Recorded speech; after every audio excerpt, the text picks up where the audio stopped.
আসসালামু আলাইকুম প্রিয় শিক্ষার্থীরা, নূর ইজি টাইমে আপনাদের সবাইকে স্বাগতম। খুবই গুরুত্বপূর্ণ একটা আপডেট, আপনারা অবশ্যই ভিডিও থাম্বনেল দেখে বুঝতে পারছেন। 2024 সালের এইচএসসি পরীক্ষা পিছানো যে কতটা গুরুত্বপূর্ণ সেটি খুবই ভালোভাবে বুঝতে পারছি আমি, এবং যারা শিক্ষার্থী আছেন তারাও বুঝতে পারছেন। এবং সেই বিষয়ে কিন্তু মাননীয় শিক্ষামন্ত্রী একটি সংবাদ সম্মেলনে বসতে যাচ্ছেন খুব শীঘ্রই।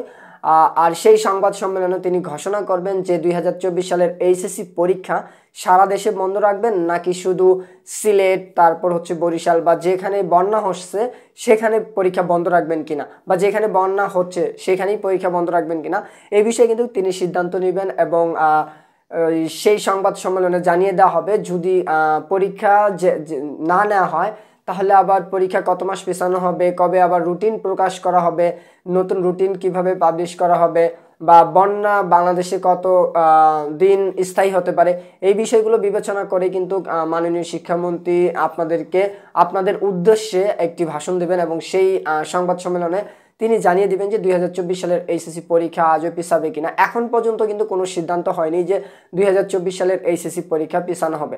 তবে দেশের 99% শিক্ষার্থী চায় 2024 সালের এইচএসসি পরীক্ষা পিছানো হোক। কারণ 2024 সালের এইচএসসি পরীক্ষাটা যতটুকু সময় পাইছে সেই সময়ের মধ্যে আসলে 24 মাসের যে ক্লাস, এই ক্লাস কিন্তু মাত্র 8-9 মাস বা 14-15 মাসে কিন্তু শেষ করা সম্ভব না। এই জন্য হয়তো বা এইচএসসি পরীক্ষাটা আর একটা মাস পিছাইলে তারা একটা মানে প্রিপারেশন নিতে পারবে, মোটামুটি ভালো একটা প্রিপারেশন নিতে পারবে। এখন তো যে প্রিপারেশন আছে এটা খুবই দুর্বল, কারণ এই প্রিপারেশনে যেমন ফল আশা করবে তেমন ফলাফল পাবে না।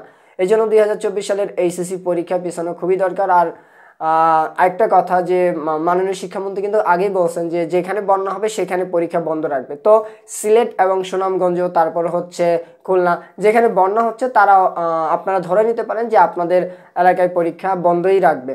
তবে বন্ধ রাখলেও যে কতদিনের বন্ধ রাখবে সেটি কিন্তু আজও নির্দিষ্ট করে বলা হয়নি। তবে বন্যা যতদিন স্থায়ী হয় ততদিন হয়তো বা 2024 সালের এইচএসসি পরীক্ষা সেই সকল বোর্ডে বন্ধ রাখা হবে।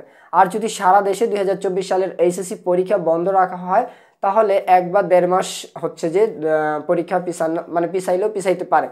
এই পর্যন্ত কিন্তু সিদ্ধান্তটা থাকলেও থাকতে পারে, কিন্তু এখন পর্যন্ত এমন কোনো নিউজ কিন্তু শিক্ষা বোর্ড থেকে বা শিক্ষা মন্ত্রণালয় কেউ কিন্তু প্রকাশ করেনি যে এইচএসসি পরীক্ষা সারা দেশেই বন্ধ রাখা হবে। তবে যেখানে বন্যা হবে সেখানে বন্ধ রাখার কথা আমরা আগেই জানি। তবে 2024 সালের যে গ্রীষ্মকালীন ছুটি বা ঈদুল আজহার ছুটি, সবগুলো মিলিয়ে যে ছুটিটা ঘোষণা করছিলেন সেই ছুটি কিন্তু খুব শীঘ্রই কমিয়ে আনা হবে, এমনটি কিন্তু বোর্ড থেকে জানানো হয়েছে। আর এটা আপনারা সবাই জানেন। তো এই ছুটি কমিয়ে আনার একটি মূল উদ্দেশ্য যে 2024 সালের দেখা গেছে যে অনেকেই ক্লাস করতে পারেনি ঠিকভাবে, কারণ গরম, তারপরে প্রাকৃতিক দুর্যোগ ইত্যাদির কারণে হচ্ছে যে ক্লাস ভালোভাবে হয়নি। তারপর আবার বন্যা আসছে। এখন আবার সেই সাথে 2024 সালের এইচএসসি পরীক্ষাও কিন্তু শুরুর একটা তারিখ ঘোষণা করা হয়েছে বা রুটিন প্রকাশ করা হয়েছে 30শে জুন। আজও 30শে জুন পরীক্ষা হবে কিনা এই জন্য কিন্তু আপনাদেরকে অপেক্ষা করতে হবে ঠিক 30শে জুন পর্যন্ত। কিন্তু পড়াশোনা বাদ দেওয়া যাবে না, আপনারা বাসায় আপনাদের মতো প্রিপারেশন নিতে থাকেন। আমি কোনো আপডেট পাওয়া মাত্রই আপনাদেরকে জানিয়ে দিব। আপনারা অবশ্যই নূর ইজি টাইমের সাথে থাকবেন। আর নূর ইজি টাইম কখনই কোনোভাবেই কোনো শিক্ষার্থীকে বা কোনো অভিভাবককে রিকমেন্ড করে না যে আপনারা আপনাদের ছেলে মেয়েকে পড়াশোনা থেকে বিরত রাখেন বা সময় পাবেন, এরকম কিন্তু কখনোই কোনো কিছু বলে না। বরঞ্চ আমরা এটাই বলি যে আপনারা সবসময় বাসায় প্রিপারেশন নেন। আপনারা ধরে নেন আপনাদের পরীক্ষা 30শে জুনই হবে।